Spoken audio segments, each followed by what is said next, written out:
Okay, great. If you have questions during the webinar, please feel free to enter them in the question box on your screen.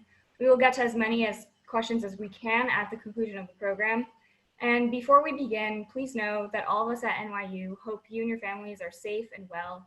In this time of uncertainty, we are so thankful you have chosen to spend your time with us to continue learning from the collective knowledge of our NYU community. So today's session features 5 questions with the Helen Gould Shepard Professor of Social Science and Director of the Institute for Public Knowledge at New York University, Eric Klinenberg. Professor Klinenberg is the author of Palaces for the People: How Social Infrastructure Can Help Fight Inequality, Polarization, and the Decline of Civic Life; Going Solo: The Extraordinary Rise and Surprising Appeal of Living Alone; Fighting for Air: The Battle to Control America's Media; and Heatwave: A Social Autopsy of Disaster in Chicago. And co-author with Aziz Ansari of the New York Times #1 bestseller, Modern Romance. His scholarly work has been published in journals including the American Sociological Review, Theory and Society, and Ethnography. And he has contributed to The New Yorker, the New York Times Magazine, Rolling Stone, and This American Life. We are honored to have you with us today, Professor Klinenberg. Let's get started. Hey, thank you, Michelle. So I guess the first question we have, can you begin by sharing a little bit about yourself and your research, including the concept of social infrastructure? Yeah, well, I want to do that, but first I also want to say thank you to everyone who's assembled here today online. If you're a part of the NYU community and you're not currently a student, this will give you a little bit of a taste for what it's been like to teach at NYU, or really at any other university, for the last several weeks. And thank you for your patience with our little technical glitch the first couple of minutes, but it always takes a little bit to get in sync. I do want to say that, one of the really nice things about the last few weeks is that we've been able to continue teaching and having seminars and conversations online. And, it hasn't been the same as being face-to-face in an NYU classroom, but it's been tremendous nonetheless. And I look forward to the moments when I can teach almost more than anything else these days. So for your question, I'm a sociologist by training, and I'm very interested in the nature of social interactions and how social interactions shape the quality of our lives. For years now, I have been working on this problem of trying to figure out under what conditions can we be more socially cohesive or socially supportive, and under what conditions do we wind up atomized, detached, lonely, and suffering as a result of those things. And the first big project I did was a book called Heatwave, which was about a disaster in 1995 in Chicago when hundreds of people, more than 700, died. And the thing at the time that I noticed is that the neighborhoods that had a lot of the mortality were not just poor, they were not just segregated, they were also kind of depleted or abandoned. The sidewalks were falling apart, the parks were in terrible condition, they didn't have little grocery stores or big grocery stores for that matter. They tended to not have branch libraries that were accessible, or nonprofit community organizations that were promoting kind of public life in the street. And I came to think of those street level conditions as social infrastructure. And that's a concept that I developed more in this more recent book, Palaces for the People. And the argument that I have been making is that social infrastructure is the set of physical places that shape our capacity to interact with each other and to support each other. And when we invest in them, things like playgrounds and parks and libraries, we wind up getting all kinds of returns in our social life. If you think about the value of being a parent, if you're near a playground, for instance, it's tremendous, because you can walk to find a social place and your kid can be active and you can get to know your neighbors, not because you're trying to get to know them, but because you're doing something you want to do. Right. And so in the heat wave, it was clear that living in a neighborhood with strong social infrastructure is protective, because in that disaster, people who were at risk of dying were people who were really isolated. And a lot of people were dying alone. All they needed is some social contact to get them into a safer place. The current situation we're in is very complicated, of course, because on the one hand, if you live in a neighborhood where there are strong social connections all the time, you might be getting more support right now. You might be getting more phone calls from neighbors. You might have people checking up on you in some way. You might not know where to go for information. But clearly in this situation, what we need to get through it is to be physically distant, right? I actually prefer that concept, physical distancing, much more than social distancing, because we need to be connected and we need to support people who are in need. But physical distance is necessary. And so the question now, and it really remains a question, is what kinds of neighborhoods and what kinds of support systems are truly helpful to people? Where are people safest right now, and where are people most vulnerable? And it might be that in this case, social infrastructure matters in a different way than it did before. And I know there's been a lot of reporting, for instance, in New York City on the fact that the neighborhoods that seem to have the highest concentration of the coronavirus right now are places where there's a lot of people who are still going to work. You know, they depend on their hourly income, or they're doing essential jobs. They're cashiers, they're delivery people, they're cleaning buildings, and they seem to be much more exposed. And so there does seem to be as in so many things, a kind of heavy dimension in which a heavy way in which social class is shaping people's outcomes. Yeah, thank you so much. Just adding on to that, there has been a lot of discussion in the media about the significant public health challenges of the coronavirus and the real possibility of an economic recession. Less has really been made about the potential for a social recession. Can you discuss maybe the landscape of America from a sociological perspective? I will, and I think that's a good concept. You know, I did an interview with a journalist named Eric Klinenberg a few weeks ago. And we talked about the idea of a social recession, and the argument I made there is that we are experiencing a moment of profound social pain because this whole business of physical distancing is really difficult for us. And one reason it's so difficult is because, you know, we're a social species. Human beings like to be in contact with other people. That's even true, by the way, you know, for people who are relatively introverted. They still like to have some time connecting with other people, and it's very confusing to know how to proceed with our lives. The thing that makes us especially vulnerable at the moment is that, to your question about the American landscape, we live in a moment where there are more Americans living alone and aging alone than ever before. And it's been a massive change. We went from a moment where, in the beginning of the 20th century, less than 10% of our households are one-person households, to today, it's about 30%. That is a massive demographic change. In New York City, in Manhattan, almost 1 in 2 households are one-person households. It's just a complete change in how we settle. And when I wrote a book about this, what I discovered from my research is that, surprisingly, people who live alone are heavy users of social life and public life. It turns out, based on the best surveys we have, that people who live alone are more likely to spend time with friends and neighbors, and even more likely to participate in civic organizations than people who are married. So usually living alone is very social. But in a moment like this, when we've been told to stay at home and shelter in place, to avoid contact with our friends and neighbors, to avoid physical gathering, now living alone means, by definition, being isolated, you know, being home alone. And that has proven to be very stressful, you know, very difficult. It is compounding the anxiety that a lot of people feel at this moment. It is generating a set of mental health problems, including loneliness and depression, that I think will take some time to reckon with and recover from. And so I am quite concerned about, you know, not just what happens to people from the coronavirus itself, but these unintended consequences of distancing around mental health. And I think it's a big area that researchers, you know, at NYU and other institutions are going to have to explore. Yeah. And you mentioned that the single households is on the rise in America. Is this a worldwide trend as well? It is. You know, when I first started research on this project, I thought living alone was kind of part of this American experience. You know, we are a country that prides itself on our rugged individualism. Right. And when I did the research, though, I discovered that actually the US is more of a laggard than a leader when it comes to living alone. Actually, most European countries are it's far more common in European countries than it is in the US. It's especially common in the Scandinavian countries.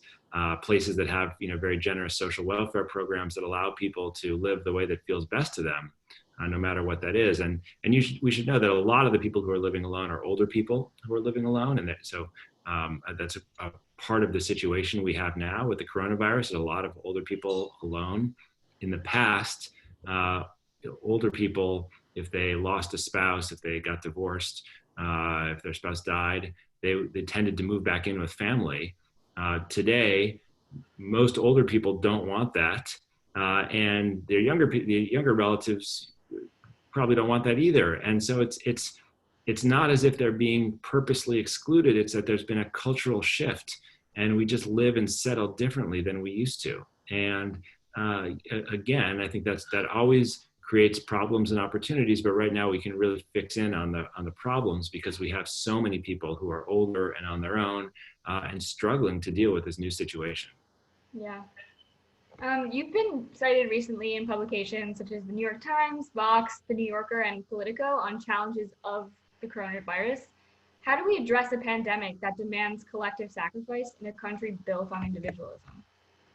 Well, that is, one of the biggest questions of our time right now. And to be honest, I think the only way we get through this crisis is to build and draw on solidarity, social solidarity. It's solidarity that will help us, get vital goods, whether it's food or medications, to older people and very sick people who can't go out on their own right now because it's too dangerous for them. It's solidarity that has all of these medical workers coming to New York City, despite the fact that we don't have adequate protections for them, for our workers, because they want to help. It's solidarity that has so many people working as cashiers or as cleaners or as delivery people, because we need their help right now. You think about this whole category of essential workers, people like farm workers who a few months ago had been vilified by the presidential administration, had been subjected to all kinds of raids from the federal government, from immigration and customs enforcement services, who are now deemed essential workers. And it's solidarity that allows us to recognize that and appreciate that. And so it seems to me that the United States is suffering more than other countries around the world from the coronavirus pandemic. The spike in new cases and deaths is higher than pretty much any other developed country on earth, including Italy and Spain, precisely because our individualism has led us astray. And I think that this is a moment for a reckoning with this myth, with our national myth that we can do it on our own. The simple fact is that we cannot, and we are paying a price for failing to invest in public goods, including public health, and maybe even especially public health. But it's also, it's solidarity that gives you policies like paid sick leave. So, the person who flips the burger at the restaurant I go to doesn't have to go in sick. Or, when a parent has a sick child, they don't send them to school because they know that if they keep them at home, they have to miss work. And if they miss work, they might get fired or they won't get paid.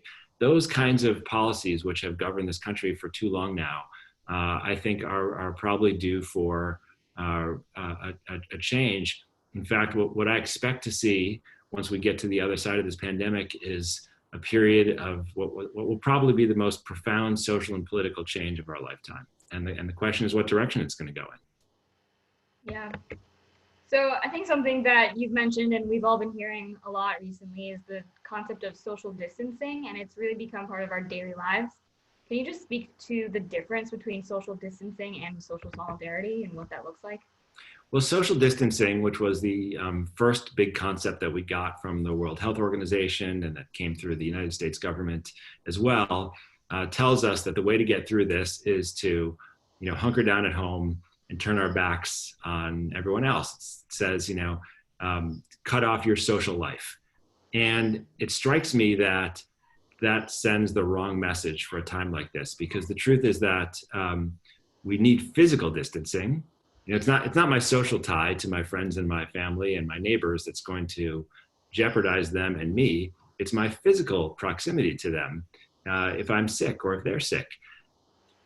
So instead of turning our backs on each other, social distancing, it seems to me like we need physical distancing for the obvious reasons, but social solidarity, because it's solidarity that tells us if we're young and healthy and capable, maybe we can be the people who volunteer to go deliver food to homebound older people who can't go outside. Or, maybe we should find a way to teach technology skills, even if it's by on a phone call or FaceTime or Skype. We need to teach new skills to older people, especially older people who are alone and could use those technological skills to stay connected. And it's solidarity that has us give to organizations providing relief. There's a big need for food right now. So food pantries, homeless shelters, a lot of organizations that need support. And that's not about social distancing. That's about social connection. And social connection means solidarity, recognizing just how interdependent we are.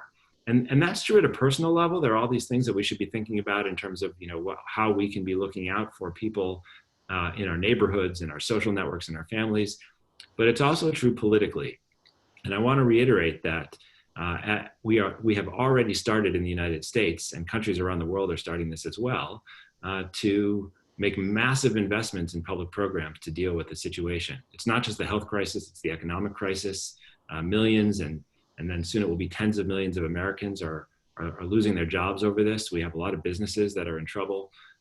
We are going to have to make a massive investment in ourselves and in each other. And conventionally, when we do this, we have a kind of public sphere. People march on the mall in Washington, D.C. They gather at the State House. They call attention to their democratic wishes. And one of the odd things about this moment is that the public sphere has shut down. We have Facebook, we have Twitter, we have meetings like this on Zoom, but we don't really have the mall anymore in Washington. And so it's a really big question for our time. How are we going to express our democratic wishes and engage in a solidaristic politics that expresses who we are and what we need? There really is a risk of a kind of authoritarian politics at a moment like this. And I think we're in this moment where everything is up for grabs and we have to get this right. Absolutely. You've also said that when solidarity is stronger, we're more likely to invest in each other's well-being, to make individual sacrifices for the common good. Are you finding reasons to be optimistic in spite of the tragedy of coronavirus?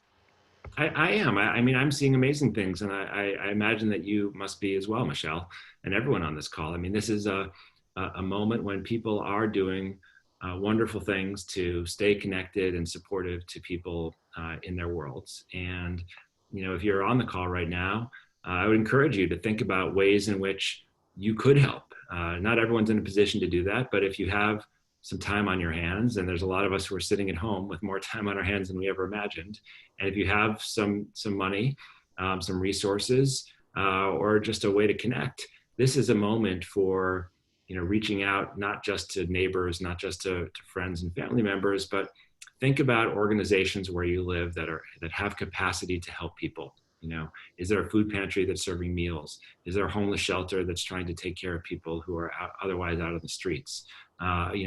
Who is it in the place where you live that needs help right now? And if you feel like you're in a place where everything's taken care of, think about some other place that you care about, because this is a moment that calls for the best in us.